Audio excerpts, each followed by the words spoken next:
Want to know 4 ways that you can invest into rental properties? After watching this video, you'll have a foolproof system on how to do so.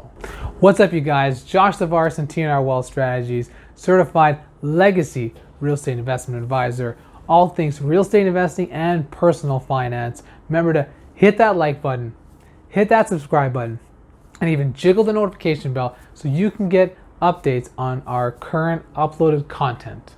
If you're not sure as to how you can own rental properties with little to no money in the deal, after watching this video, you're going to be informed and fully equipped to go about transacting on some of these cool strategies in which some of very, very wealthy people go about and have started from the beginning to build their wealth to where it is today.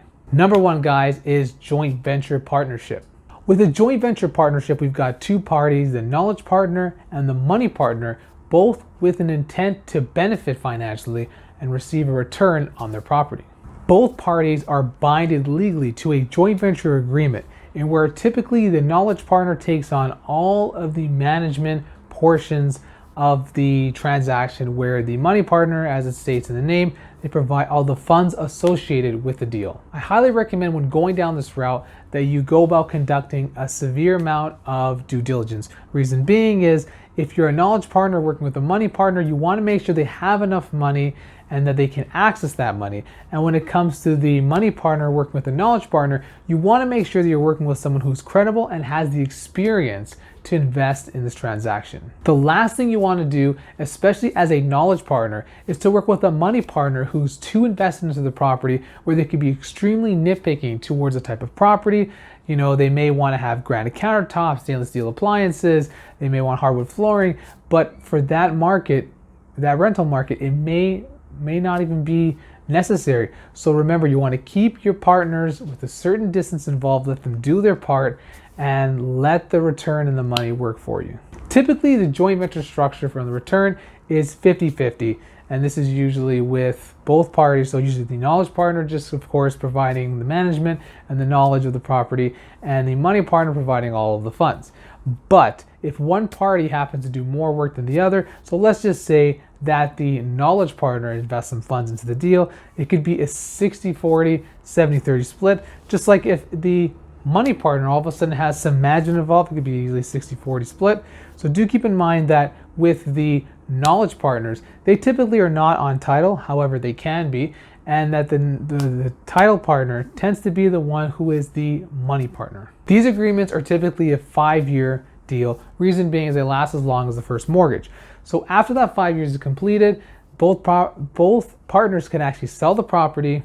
One can actually buy the other partner out, or they could keep it and hold it for the long term until they decide to transact and sell on it at a later date. For the money partner, some of the costs associated is the down payment, renovation, any additional capital costs, and maintenance. The knowledge partner has a plethora of a team behind them, such as the mortgage agent, realtor, lawyer, accountant, property management, contractors, appraiser, inspector, and their job is to go about communicating with the team, finding the property, getting it renovated, finding good quality tenants, and continue to cash flow on the property. This strategy is a fantastic way to build your portfolio if you're having severe amount of financial restrictions. It's a good way to build your portfolio and really expand upon your wealth in times of difficult financial circumstances.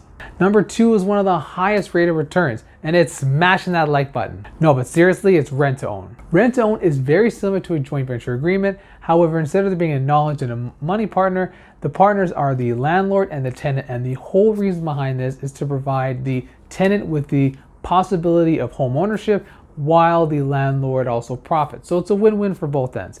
You've got one side, they finally get to purchase their first property, and the other side gets to receive a great return. In this circumstance, tenants either have bad credit or don't have enough funds for a down payment to transact on their own property. The rent-to-own agreement works in which the tenant has the first selection to purchase the property. So how it works is they have a 2 to 3 year contract that works at a later selling price for the property. So it's typically 5% compounded annually for the time of the deal is what the future selling price of the property would be. The money partner, aka the landlord, provides the down payment and is on title. Tenants will pay above market rent utilities, maintenance, and any repairs. Let's just say we've got a property here worth $200,000 and the future sale price is $231,000. Now, let's say that market rent for this property would be $1,200, but the tenants are now renting it for $1,400. The additional $200 per month will be used as a credit towards the final purchase price of the property 2 to 3 years down the road. So the extra $200 by the time frame would actually end up becoming $4,800 in credits, so that $231,000 home would actually go down to $226,000. At the end of the term, the credit would become $4,800, in which the original price of the $231,000 home would actually be sold for $226,000. Let's just say now that the tenant decides to not transact on the property, or they can't. The landlord can either sell it to someone else, keep renting it to that couple, or actually rent it to someone else. Let's just say that the market got super hot or even super cold.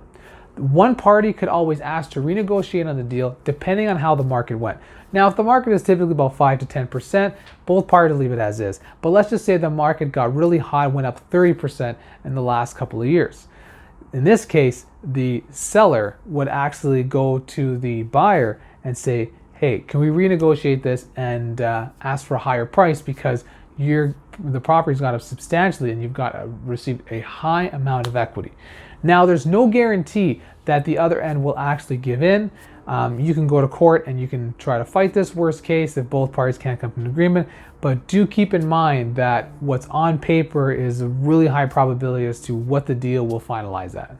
Of the two mentioned so far between JV and rent to own, comment down below which one that you prefer. Comment down below as to the two that we've listed so far, joint venture and rent to own, which one that you'd be the most interested out of the two to invest into your first rental property. Number 3 is seller finance. With seller financing in place, the seller will sell the property to the buyer and provide the funds for that property. So the buyer doesn't actually have to go to the bank to receive a mortgage. They can actually pay monthly to the seller. Similar to a joint venture agreement, both parties are involved in what's called a promissory note that shows the legal actions involved within that property. Based on my research, these deals tend to be about 5 years in length. In a perfect situation, the buyer will actually refinance on their portion of the property, use that to buy off the seller, and then receive those funds from the bank and now own it outright through the bank. Seller financing is common in markets where it's difficult to obtain financing due to high interest rates